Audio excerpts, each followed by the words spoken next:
pose a question to all these gays and LGBTQ. They are now everywhere.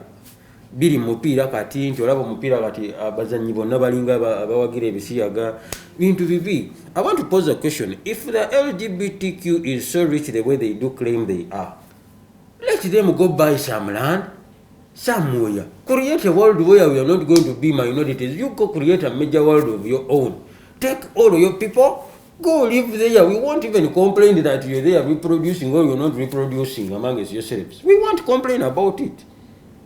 Go get your messed up society minds and stupidity, illogical thinking, mandibles and everywhere. You go buy some land there, protect yourselves, go make laws that guard you or govern you. There, we want to question that you made a world of your own in your own understanding. But don't confuse our children and our kids to believe into ideologies we, our parents who are heterosexuals, don't apply to. I will behead whoever will mess up with my kids. I will behead you, slaughter you, and even boil you. Ugandans drive the same speed rates throughout the year. But how come they are not December accidents? Is it reckless? Eating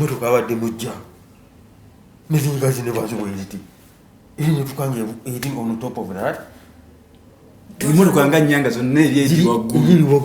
is not a normal accident. There are spirits roaming around the city. Be careful on the roads. Ekijja Kijje. Ekijja Kijje n'owaga. Ekyo bakiyita spirited cop. Omuganda bw'aba akoyenga akoye ebituufu abeera explosive. Abanga suicide bomb Ekijja Kijje. Mpanjogedde. Nice. And we should embrace people who are courageous and brave to make such statements. Abantu bawagire n'alimu. Openly. Full figure wagire n'alimu. Yetu alifu munyenyeza? No. Basajja mivula wagire n'alimu. Twalifu munyenyeza? No. Kati ono kyeyogedde ekyo kibi. Kyogamba wagira kyogamba nopu kibiina kyabayeekera. Teyakiwagira. So Zambali was speaking out of his soul. Kuna kugenda kunyuma kulongo biri mama. Bamuwoningireta fu BBS gyetuli. Tinkwaniriza nnyo ali ku Smart Biz teka data wolaba tova ku status each one teach one life one way you better live it and endeavor to love it. MC Chiyegemanya. Yes, Vibes King, Mike Assassin, Oksemba, Nkopa, Okulemerera Nyonona. In your face with man himself, Kiface. Yes, Nkwaniriza nsanyusa okulaba. Lwaki muba ne introduction empanvu bwezi tyo. Ante ebiseera ebisinga ebintu ebikuzimba bye bintu byoyogera. Gamba buli azimba ayogera musenyu sebi. Gwe kyoli oli Kiface lwansonga oteekako mu masiki. Etsebo. Tugijjeko obonabo kyali Kiface. Yagala kunkumya migo. Abantu abalungi nze abanyaze Kiface muzukulu wa Tefero Mundu president wa Bamulekwa. Ate era nga nze professor. Tusanyusa okulaba mu December. Kale sebo. Wanti tuva mu vacation mbaddeyo mu Hawaii. Badde nagenda nagamba ngende nekubeka enfuufu. Enfuufu wafuna kyogimimiro. Bonna afula yamba yabo obutwala abiri nga kangende ne. Emitwala abiri wagende ebweru. Yemwe ozijukiza. Nyina Steve wetambula. Kyogamba muna Uganda sobola okucekalira ku kyabiri n'ajoga n'addeeka. Gwegendo nyonyola abazungu okuba ebibi bagambe mwana aze ndi mulekwa. Ndi empunzi teri agenda kumpaka visa. Sebo. Etsebo. Kakati mbadde nkyakunyumiza. Etsebo. Nyina kyali wange yagenda Sudan nadda n'akakadde kamu. Sudan. Soko olireko kuva Sudan. Njagala otwala omukiza guno tumira mu Sudan waffe bamuyita Jagoni.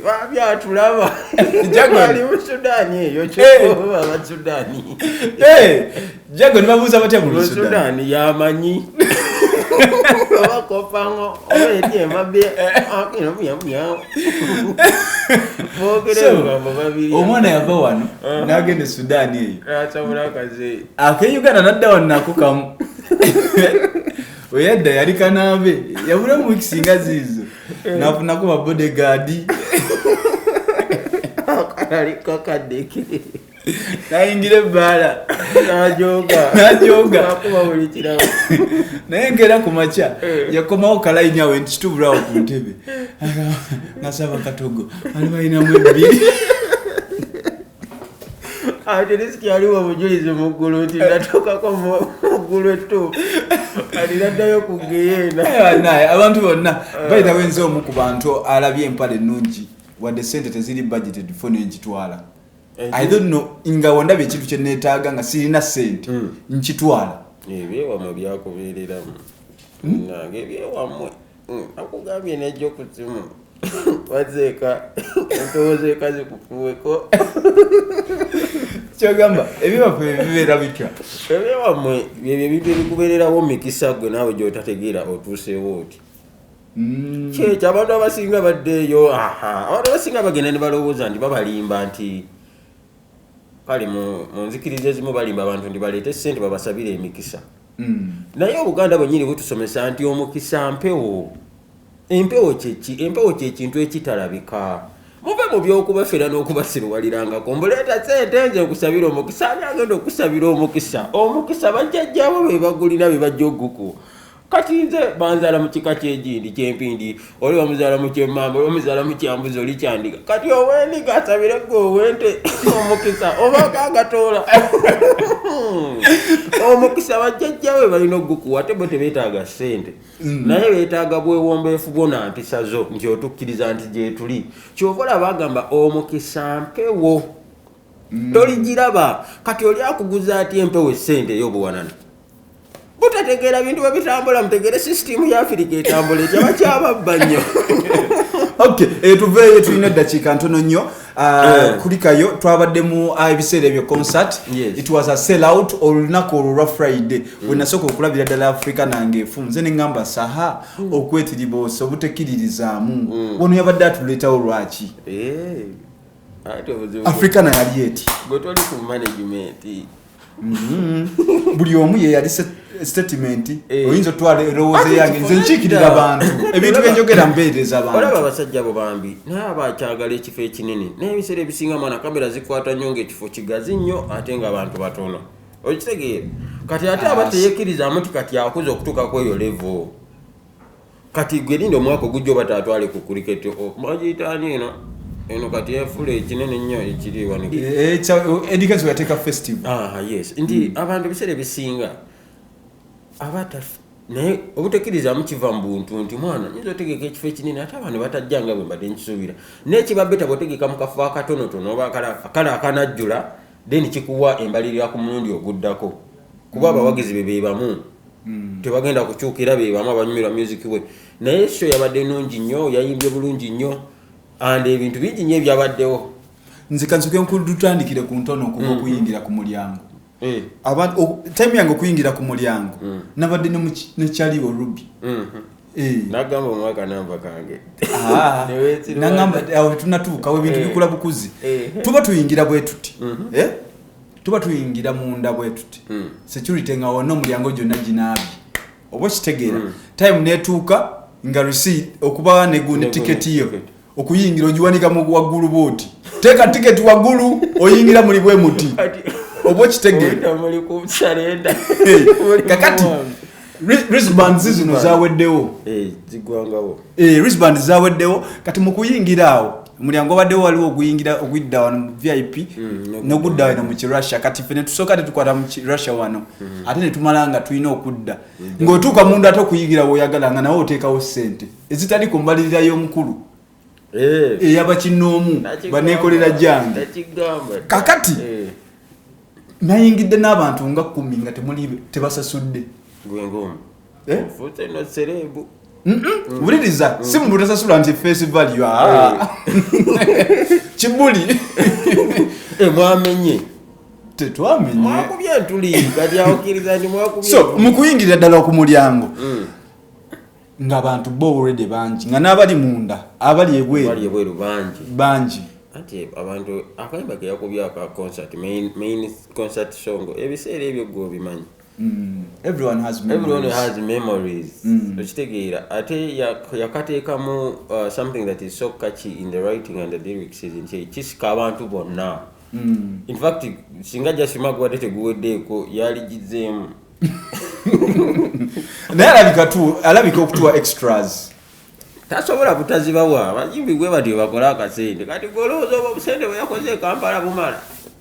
Kubanga nze David okay yafunye naye ate nekirungi n'abakoze nabo befunye kubanga abaana beesasulidde ku bivu waliwo gwe twatugambye atutuse ku backstage nga tewayingirikika nga neoba oyina kadi ya mawuli nga tebakyakumanyi anti kati kyekye bagamba nti business within a business omangu yatenso so abaana babikolanga mu concerts nabo balina okulya kati ogenda mu emitwalo ebiri alengedde abo gogenda kubala bayingidde. Tetulina system determining abantu meka bayingidde oba batayingidde. Tetusobola kuintroducing a system erabika nti abantu kale waliwo gundi waliwo in Africa there is a way Africa works. Yeah, Africa wekola teno ti Europe. Wano tubeera mu katugo. Wono nabadde atunda orbit. Afuna kepuloni awo natandika okugamba katikati eriwaleeta tiketi tolina tiketi leta sente yingira because atukanga orbit we tatambula. Kyoje mwazeeko kati yafunayo kagundi kepuloni akaliko simanya security baba onsa wali ngatandika soloza you make man out of it already yakoze dda kasolira songa wristbands ziweddewo that means they have hit their target to the maximum kuba bazikola with an excess kitegeeze zitukira okugwa excess esussemu kyoba wata atukugamba omwana ati nzijaamu zoyingire naye amanye nti concert teyansaze ogenda mupangisa emitwalo 10 olunaku naye alina ebizibu ebisuka emitwalo 10 kati weyeyiyawo technical kyekyo kyenakama milioni gawe ndibeera technical nesystemati olunaku olwo lwennyini performances zaali za njawulo nnyingi nnyo naye performances zasinga okukola amakulu when I highlight them waliwo performance ya Big Eye waliwo performance ya Dr. Jose Chameleone batandikako Dr. yasalako ekifo omanye okuperforminga na performinga ngomukulu atudde wali mukulu ki principal ate kati oyinayo mukulu omulala oyagala kuleta bajjajja abo wano principal nga atudde wali yeza bali wamulabye bangambye yali naddeka ku doctor bangambye Zambali yali alina warning letter osibye Zambali agenda kufuna warning letter oba abakikola nga basiru abanakikola in life you must express who you really feel inside you ekyo bakiyita a spirited cop. A spirited cop is the last stage of all social movements. Tinegobadde osuubira tasobola kubanga wena agamba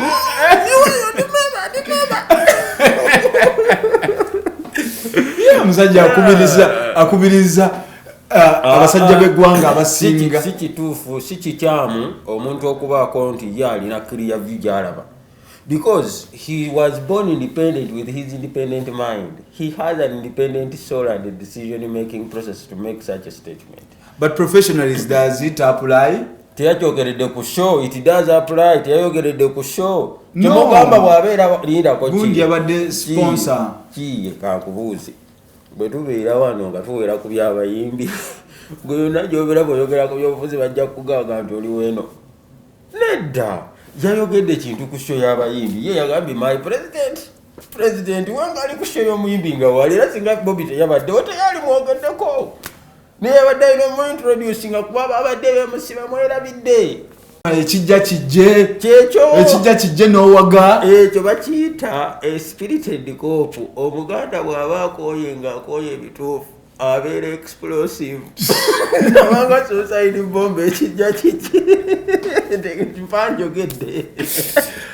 naye and we should embrace people who are courageous and brave to make such statements. Abantu bawagire n'alemu openly full figure wagire n'alemu ye twali tumunyenyeza no basajja mivula wagire n'alemu twali tumunenyeza no kati ono kyeyogedde ekyo kibi kyogamba wagira kyogamba no kibiina kyabayekera No. In life, we need to take a stand. Some do wagire FDC. And people love him. You get it? Era yogera n'aba NBA, n'aba NRM. Bulungi nnyo. Omuntu kyayogedde nti akuwadde view ye naye ke yataddeko nti Ekijja Kijje jesi yabadde abagamba Ekijja Kijje oba muyimbi ajja ayimba oba taayimbe. Message eno nti yabadde eringa ng'esoomooza. Ebiseera ebisinga they over control your mindset and feelings. You can control everything around somebody but you can't control their inner spirit. You can't. Nze nakwana kafana k'omusomesa teacher n'atugamu mu high school. Nankuba emigo kapolingi ngano anjika buli wawulira kapolingi akubira kawalaki. Akawala yatuuka okukatuuza mu office ne nkamugamba nze ojja kukuba omubiri naye omutima tolina kyojja kukola. So you can't defeat what people feel inside. You cannot. There is no strategy you can use. Okujjako nga you've used specific measures of indoctrination to erase how their feelings feel about inside by forcing the outside more extremely disorganized or deliberately bruised. Too much chemistry, biology. Bakiyita mu katabo bakayita thinking. Abasajja abachina kye baakolanga Abamerika Abajapan olutalo olwa communism after Vietnam kye baakola Abamerika abaali mu gundi mu lutalo lwa Vietnam. Obusajja bwatokyalinga Abamerika ab'amagye ng'Amerika nga baagenda okugenda mu lutalo nga bawagira capitalism batuuka bajjayo nti bano bawambi ba Amerika nga bawagira communism nga baalokoka dda. Era ne beebuuza Abamerika obusajja bwakozesa ki basojja bafe okukyuka mindset naye nti bakuteeka mu mbeera obwongo bwo ne babu brainwashinga. You can brainwash the mind, but you can't brainwash the soul. So Zambali was speaking out of his soul. Kuna kugenda kunyuma kuno kubiri mama. Bamuwoningi later for BBS gyetuli. Ate akadda nyuma. Akadda nyuma. Akala deyala abachanu tezichukireyo. Atawo muwadde energy. Naye waliwo ekigambibwa nti Zambali is eyeing constituency agiramuza. Ekyo kitegedde naawe. Kati gwe tolaba. Bw'oba towunyiriza tolaba. Bw'oba tolaba towunyiriza. Omusajja yabadde alina okugamba abe constituency kati wanange kakadi nkanoonya. Naye ate waliwo aspirating rumor ng'egamba nti ayagala kukuyikiriza mukulu. Ani? Lutta Maguzi? Sikiwa ekyo. Tekikola makulu lwa nsonga ate olwedde oli ali dominant nnyo mu force kiba tekikola makulu tekigatta. Lutta Maguzi is more on a platform. Naye waayo abantu bakusombera. Tudde ku Kamiri. Ase wali manyo Chameleon ya performance n'abuuza ku Nisenure nga Nisenure obuuza obukawo mezemu nodda ku ya principal simanyo batayamulabye oba matala gabadde mangi gamukubyemu ebiseera ebisinga omuntu ne baba ayambadde white n'amaaso go gagaana omulaba nga kalemu olufu kati Kamiri alabye otanga babbi abaddemu olufu nati stage bagikubako omukko oba omukko ogwo gwamubuuzabuzizza ebyo biba bingi nnyo omuntu abeera naye alina ku pressure kati atajja okubuuza tosobola buuza kikyalo kyonna obuuzakaawo nono tekinikale obutakubuuza kabadde kakodyo tekinikale nekiraga ki what does it indicate or imply? Omusajja omu yagamba mu conflict mu bakayita bottom billion yagamba nti even if what made people revolt yesterday was resolved, they will always find something else to complain about. Kati bato ya Kamiri ne Bobi yali yakwawadda naye akakaadi kano kaleeta leenya era waliwo yamubuuzizza yabadde agamba engalo za Kamiri zimanyeza bebekulu k'omwana modi yeramugamba ate engalo za Bobi nagamba engalo zaali oyo gwoyogerako yanyima akakaadi ke temubimanyi nagamba kale engalo z'oyo gwe baŋŋambye njogereko. So si kibi okuba nti omuntu afiringa unfair ku treatment gye wamuwa naye nono alina reasons ze ate in fact Bobi Wine iwalayika naye prophet omayirayika empewuza ekikamwana z'amaanyi olwama omusajja akaali ate omusajja akalaza entuufu n'azijjayo kiweetaaleyo ng'addukiddeko ali muzisi manyalenjira oba afukamidde. Sometimes you need to play it cool, to trade your soul wisely. Okay. Because chameleon is a selling point. But he admitted that ebyobufuzi ayinza okuba ye yata najja asigale n'engoma gy'agisinga. Yes. That is a credit you give to him. Yakubye hit finally, and even at the end of the year he scooped a good hit. Banana. Man. Chameleon ko gambe mikisa jatola ko mtoto. Mwana wachali babere nga ba masteringa game. Nabade ngamba omwaka guno dalina kyagenda kunyenya mu ttanga. Mwana. Fiti Gaza nazimuleetera. Negwe. Onakolwa lero ye big eye yabadde appreciative. Uye yampa ku masanyalaze. Nga yakulagira ddala nti amasanyalaze bamwawulizaako ku 3 phase alabika ina. Oya no bana ya China binje byokupuruvinga. Yatugambako emabega mwena akasente kabanja. Abakulu bali abasaidi eri ya Kyengwe eriemu.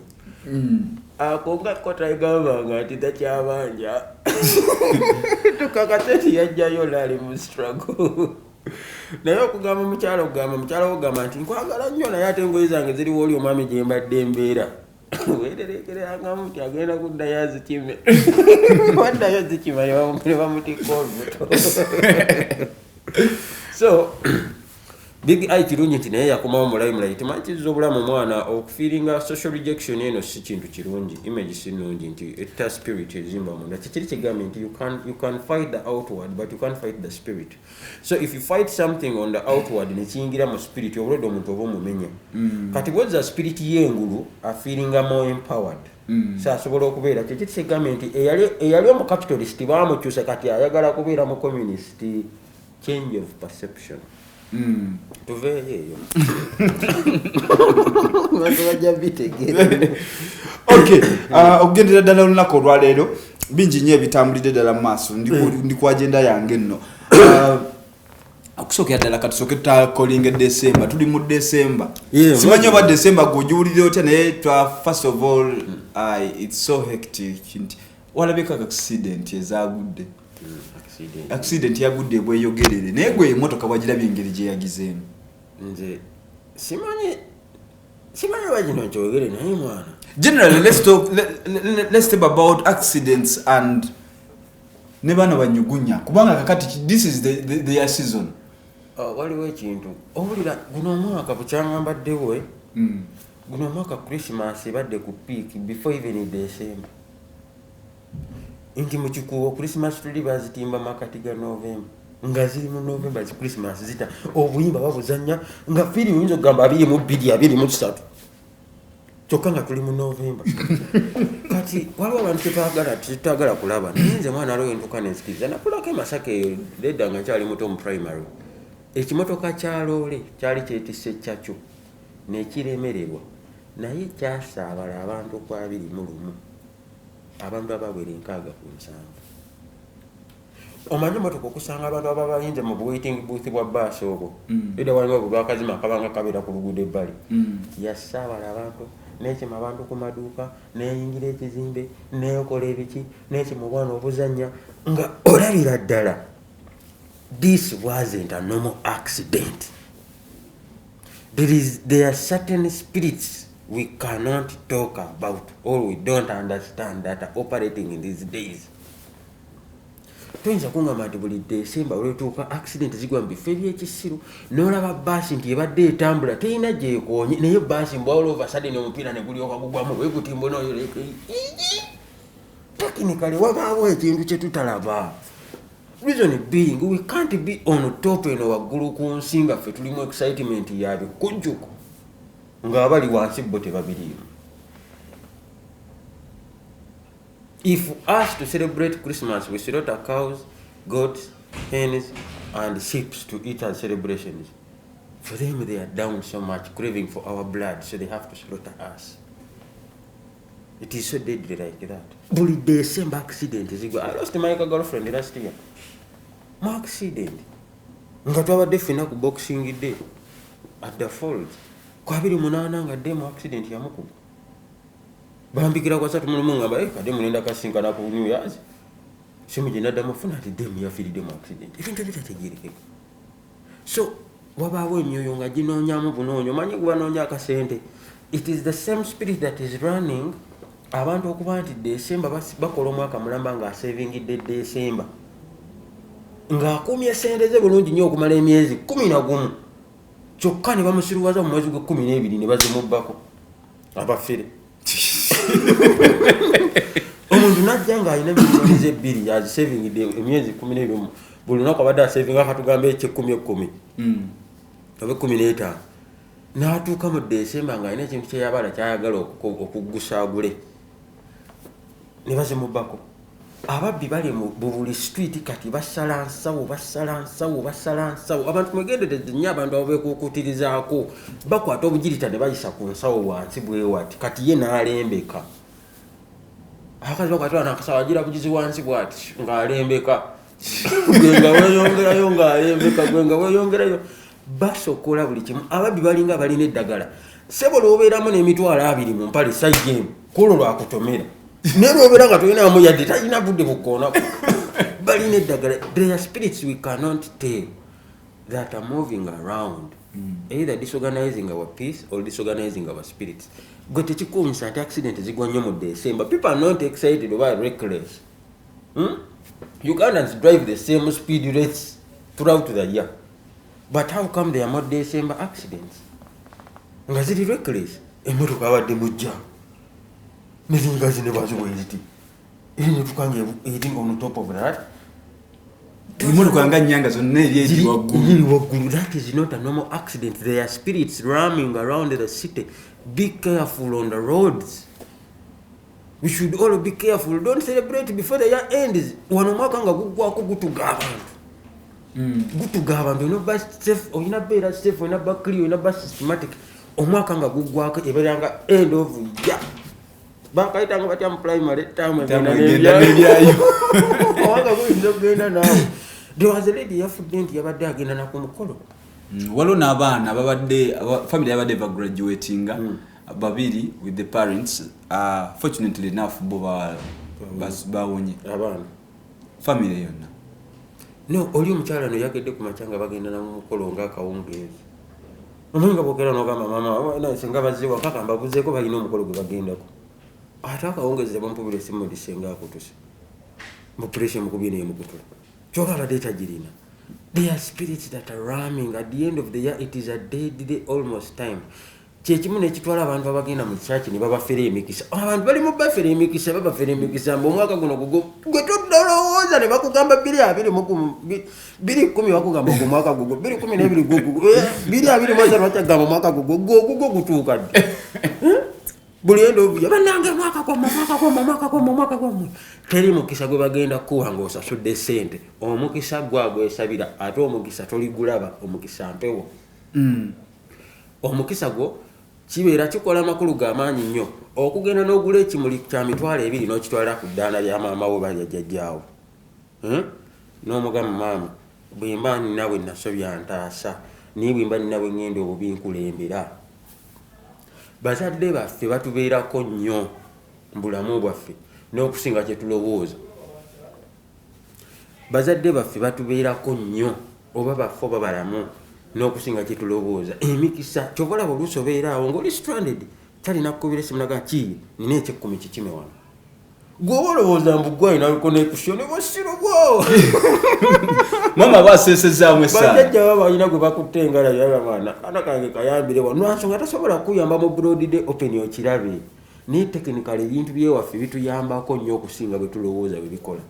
Mwene mutwala sente nemuzitwalira abantu abalala abatalina nakye yagambye omusumba alina abagobereza 50,000 mbw asabire gwe owa namba 378 abasabira general mwenna abo mugenda mufuna ebirungi. No, there are people you don't see that are fighting for you. Appreciate those people. Mwete mwagala mwafuna eddiini mpeke moti okulima ebijja ani yagamba maama we yakuzaala oswala n'ogenda okulima ebijja bonze ndi mulokole nnyo saabya nnyimbe gasiya buloolo. That is your mother, that is your father.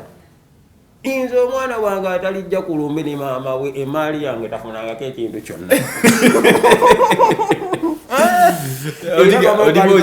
oba balina eddiini okireka mu ddaame omutabani wange oba muwala wange atalijja kulume nti maama we mulokole oba abaana baalokoka amba balina eddiini ey'enjawulo nga nze kitaawe banjabiza olumbe abaliba basayinize ku ddaame sinze mbazaala bejje mu kika kuba tosobola bbaawo nga nze nkuzaala ate n'otajja maama wo aba maama wo okkiriza n'okugenda ku ntana n'ofukamira lwaki mukkiriza okugenda ofukamira ku kiwumbi eky'omuntu omweru nga talina omanyi oli yakera ku makya n'akwata ebbumba lye n'awumba akantu kafaanana n'akasiga kala ya white ne bbulu n'ogenda n'ofukamira mbaoyagala emix genda ofukamira eri maama wo ne taata we bategeera sitogo yo we bakuliita ku nsi kuno be bakatonda babaakuno olw'okuba yafa tekitegeera nti tasobola kuyamba fe bakola bizinensi zonna nze waliwo wentuuka mu bizinensi ne ŋŋamba kati mwana nzirawa ebyowaffe ne biŋŋamba gendako eyo ebyowaffe sisobola genda kuwa bujulizi mba ate katonda nanyamba ogenda nampewo ogenda olaba ogudde waliwo ekintu ekikutambuza nkigamba genda eyo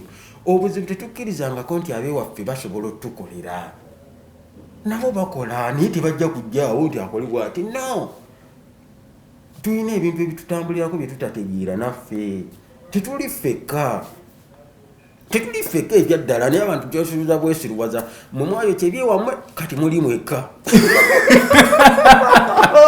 kyakaaba nnyo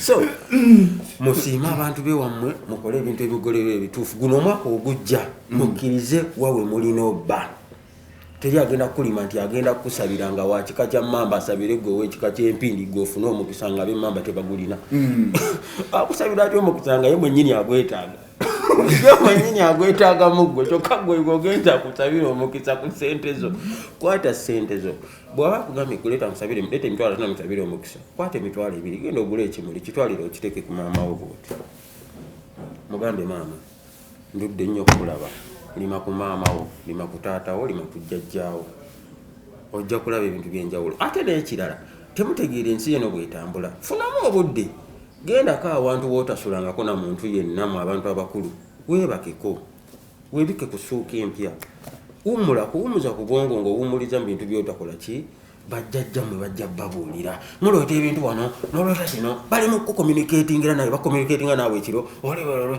banange naloosa ebintu bitiisa musuuma nsabira naloosa ebintu bajjajja bandoosa waliwo ntambulirako bajjajja bali mu kuwa intelligence oli mu kusiruwa bajjajja bagaba intelligence eyo omufirika bajjajjabe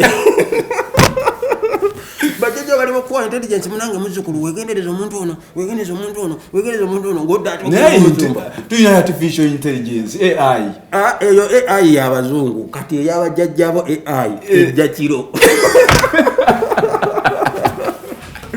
mukkiriza ebintu ebisinga bwetambula abantu mulina otegeera nti waliwo ebintu ebitutambulirako we are not normal gwe tolabangako omuntu n'obaako ekintu ky'olabye ng'otambula ekiro ne kibanga ekisala ate n'otuna nga tekiriiwo walayi kiba kisaze kibaawo naye oleba okirabye naye lwansonga obwongo tebukiyinterpretinze kibuze we don't give critical analysis to things fe tulowooza tutambulira ku katonda omuzungu no bajjajjaffe balwana entalo z'otalabangako ekintu tolangako omuntu n'abanga atambula nattamu space biri ekintu ne kiba kigwawo bwe kityo olowooza yaba yejjeewo bajjajja gwe muzzukulu obadde otya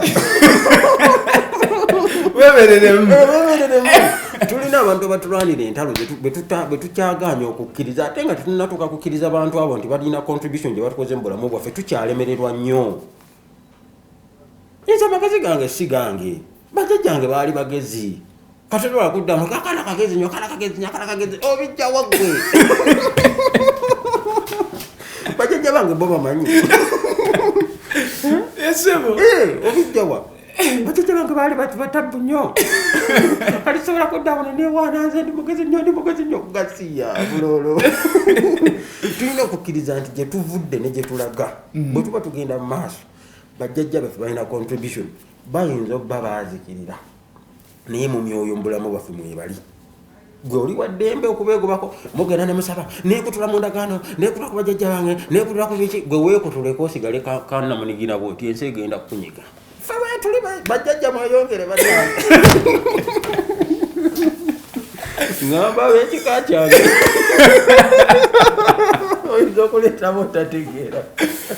The smart bees take data all about each one tag one way, one life. You better live it and love it. Tuline Kiface.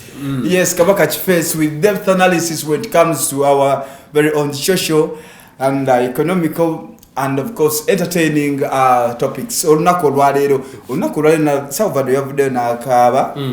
Sijja kuyita kaaba but he complained. Comedy store yagwa. Yadirira. Sijja gamba yadirira.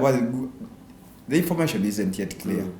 Nae, it is proved beyond doubts. Reasonable doubt in Chigambibwa mukulu. Misolo mingi. You are a jetekako. Misolo mingi. So kati it led to the downfall or backslide. What led to the downfall of comedy store? Our local was our P7. Mukumi Kaka Wena. I say, Mohanji. Who was Mohanji? P7, you know. Mohanji was a small man, he was a very funny man. He used to sing, he used to do what was organizing comedy store. Very good, very good. What led to the downfall of a comedy store? Comedy store. You were of that time. During that period, the government that was there, it used to charge a lot of taxes on comedy store. Why were they taxing so much? You know, these global entities, IMF and World Bank denied Uganda certain free what grants and aid, so Uganda was looking for a lot of money. I don't know what they were P7.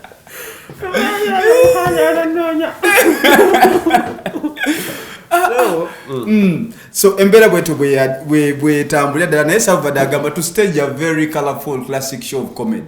You have to be with 20 millions. That's why we'll have events in Africa Labs. Eva event ngeri 20 million is organizing. Izo nantono. Nantono. Nze kundaba genda kali ngeri nze class njenjagala ntono. Nze ndaba ne comedy wa batsonga.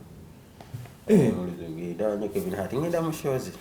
Kevin Hart nzirabira ku CD. Esebo. Naye singo okunyumira bano bwe basoyisoyi. Edene buno bukyali obwayina akayimba kwacho yagala. Kidamamani. Bali wao. Yongera. Gundi nani? Goba twekimanyi.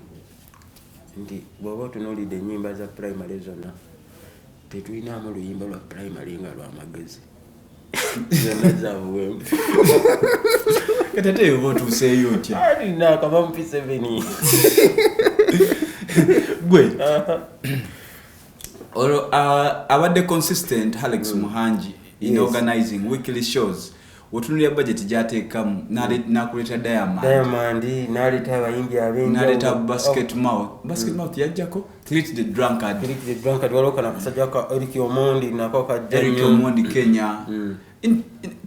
Good acts badde zijja foreign acts nga nyingi muko.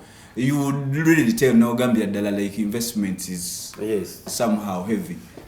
Ate n'ekirala ekireetera business okuba nti efunamu leakage tekyazibaako kati efulumya nnyo okuba nti abayimbi nabo abakomedian balaba nti kati kintu kikuze nnyo and it's their contribution. They also charge you a higher pay. Byagala basasula okubongeza akasaala. Remember bw'oyongezaamu ate nga neno toyongezaamu kiba kigenda kunyiga gwe nga management. Ate oyagala basigaze to do business with them okuba nti babeera ku platform. Then abalala kituuka nti akikola too much nti taba bayiba actors kuba nti creating a new clean funny epic gundi material. Yeah. Nti omuntu tuka nti ogira ba comedy store wa version eno kunaku weruti yakaddamu wanene oto mwezi guno nakaddamu na wali nakaddamu nti yutuka notandika owulira sitting omuntu azirikapinga aziddingana. So nga abantu abasinga akola show ngeri epic ejemu. Namanya ati ngenda kola comedy store okumala emyezi mu mwaka emirundi 5 oba emirundi 6 kale katugambe emirundi 12 nga buli mwezi teke ku mulundi gumu ebiri titeke wiki 2 namanya ati ekibanga epic nti omuntu omuwadde obudde n'alowooza comedy we ina gwagenda okujja ku stage abantu bagenda okuva ku stage nga baagala mazzi bayayana mazzi bantu budda bafanseko n'abantu batuuka nga bakiwulira kuba bagenda mu bifo ebitonotono era kakomedi n'akazza n'akola ki so babawemu obudde okulowooza ebintu ebyenjawulo. Actually comedy atembeyezebwa nnyo I think like each and every week obeerako n'ekyo nga ttaano nali ne muntu gina ngamba nti ye wa time okusobola okulowooza n'okucreatinga olina okuwaayo time obunga obucreatinga ekintu ekipya otherwise you're going to do the same thing over and over and over and over and over and over again ate kituuke nga oli lagging ekintu ekinyumira abantu. It has led to the birth of stress clinic. Bajja kiwulira naye ate stress clinic is some approach nti yo once in a month kyekyo kyegambye nti olina okikola nti tekikuli nnyo mbulago gwe just imagine ofuluma miliyoni 2 buli Thursday oba buli Wednesday oba buli Monday z'otayingiza ate kati okitegeera kitegeeza okusobola okufunamu ennyo you're going to increase the price at entry abantu gye babadde bamanyidde ebbanga kati ate bonna agyongeza eri abadde atasobola kweteekamu kyebiri ekyo kakiba wawazze n'akakazi kiba kifuuse kya 5 kugambe 2.5 ate gattako okulya otekola ki nti ogenda sika abantu abalala bate naye osobola okikola n'omanya nti kati kibeeranga epic ngenda kukola emyezi 2 oba omwezi mulundi gumu nkimanye nti kibeera epic awo nzija n'enzikukumba ez'enzikukumbye kuba owaba komedi kigundibo okuba nti balina kati komedi anyuma nti atuuka ku stage bakubera kiika 5. Okay, so embeera bwetyo bweri naye nti ye complain gundi gye yakoze omwagaza ki tugende era ndabye yayogedde nawe nga togedde. Okay, omukulu gundi yaggwako bani ya Bobi Wine balina omwesonyiwa naye gundi igenda kuggwako eya palaso naye adde ye US mpozi ne palaso bambani nga 10. So gundi ya Bobi Wine ban ya LGBTQ banning. So I'm really researching njagala kumanya what is the way forward. Bobi Wine yayogedde saabitegedde naye yeetaaga okwebereramu kamera zijja mukwata nnyo mwange enkyamu ate bwegengeranga nnyo kamera okwata kwange enkyamu naye abantu abasinga ffe ngaffe abasajja abafirika abakkiriza mu nnono yaffe tukkiriza mu bintu kimu ekyo kye tubadde tumanyi ekyo kyonna ekikontana ne society yaffe tetukkiriza nakyo wadde nti ayinza okupalapala ffe tukitegeera technically nti technically yabadde alina message ayagala oweereza abantu abamu olw'ensonga ezimu naye kikubamu ebituli ku ye ne view y'abalala baagala atumutekinga down when they are capitalizing on it. Then nekirala nti ebintu ebyo batugamba bijjuddemu sente nyingi nnyo. Nze I want to pose a question to all these gays and LGBTQ. They are now everywhere. Biri mupiira kati nti olaba omupiira kati abazannyi bonna balinga abawagira ebisiyaga bintu bibi. I want to pose a question. If the LGBTQ is so rich the way they do claim they are, let them go buy some land somewhere. Create a world where we are not going to be minorities. You go create a major world of your own. Take all of your people, go live there. We won't even complain that you're there reproducing or you're not reproducing amongst yourselves. We won't complain about it. Go get your messed up society minds and your stupidity, illogical thinking, mandibles and everywhere. You go buy some land there, protect yourselves, go make laws that guard you or govern you there. We want to question that you made a world of your own in your own understanding, but don't confuse our children and our kids to believe into ideologies we, our parents who are heterosexuals, don't apply to. Have you heard about inclusion? We don't need to include them here. Let them include themselves in their own land. Can you question what is happening in Iran? If you're not an Iranian, you can't question. That is the Iranian government. So they need to have the energy. After all, they even have a flag. If you have money as you claim that you are so rich to promote it here using all the money, don't disorganize our heterosexual societies. Buy land, use that money wisely. Buy land, take all of your fools, take all of your rubbish, take all of your niggers, and go stay there. We want to question. And we will never wage a war on you on your independent land. We will never. There is a lot of free land. Mars is still empty. Take your people to Mars or Jupiter. If those planets do happen, because I hear there is a firmament. Go. Leave our land, leave our societies that want to reproduce amongst ourselves. Please be. We are not going to live with you because some of us feel outrageously grieved with you. You went beyond the social norms. We want to behead you. That is the fact. Just society doesn't allow us, but if need be. Where do you get the problem? When you personally, you are not affected? Because by the law in Uganda, it's against recruitment. But those people with cases, it is very fine. Let me tell you. Nobody can recruit you into the LGBTQ society with a free will. You get it? It is not a religious conceptualized ideology that they are going to convince your mind that you should take it on. Much as they hoodwink our young kids by showing them videos that you were born a man but you feel inside like a woman. Stupidity. Now let me explain. When you follow what we call biology and chromosomes, or ecology in biology, genetics topic in biology, we are born between a man and a woman. That means in biology it says every chromosome that you see, every man that you see carries 23 chromosomes from the mother, 23 from the father. That means you're born between a man and a woman.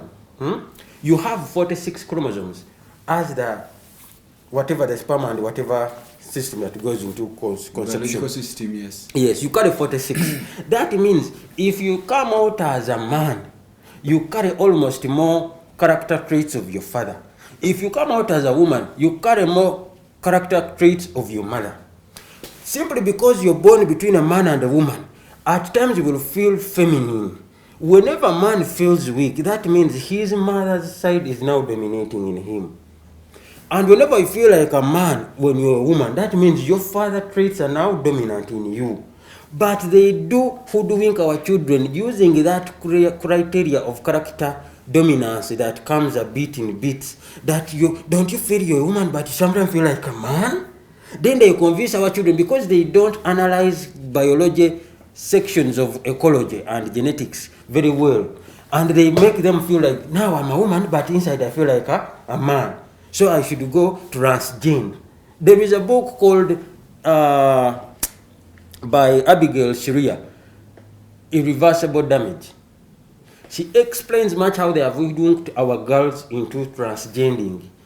Neyekyusa nti kati alina ebitundu bya private parties omusajja. N'atuukanga kati afiiringa nti kati maama we yannyini ayagala kubeera mukazi naye yeekyusa dda abaddemu olutomo boy. They're just hoodwinking a society to be disorganized. Boys have been transcending to be women. You see guys on TikTok, they are ever making up. Stupidity. We need to have a society that understands the issues that do happen. We need to prepare our society to understand what really homosexuality is all about. Is somebody using his sexual tool into your anus if you're a man? A fellow man using his sexual tool, which is the penis, into your anus. They are going to bruise your anus like this. We need to tell society to understand what really happens with these guys, so that we know what we are fighting. You find you go into schools to talk about children that this is the vice that is happening, and then their teachers are like, I didn't know. I thought it's like weed, eating weed. Stupidity. We need to teach our society to know what really happens. They are raping our children, they are raping our daughters, they are forcing our kids into doing things they are not even prepared for. How can somebody who wants to promote an idea be interested in just teaching that narrative to a P5 or a P2 kid or a top class baby? They want to indoctrinate them at a younger age to buy such ideologies because their minds have not reached a level of sustainably making the independent decisions. So they decide for them. How do you be in a future whereby you will never see your grandkids? Me, I'm a son of somebody, I'm a grandson of somebody and somebody. And I want to be also grandson of someone and somebody in the future. That's my goal. You go buy your land if you're rich as the way you claim. You go buy land. Don't mix with the heterosexuals. You go buy land, be free. We will never question you, we will never bomb you that way. But here, we are going to fight for our kids and we will behead you if we mess with our children. That is for sure. And I will never come to government. I will behead whoever will mess up with my kids. I will behead you, slaughter you, and even boil you. No, get off our kids.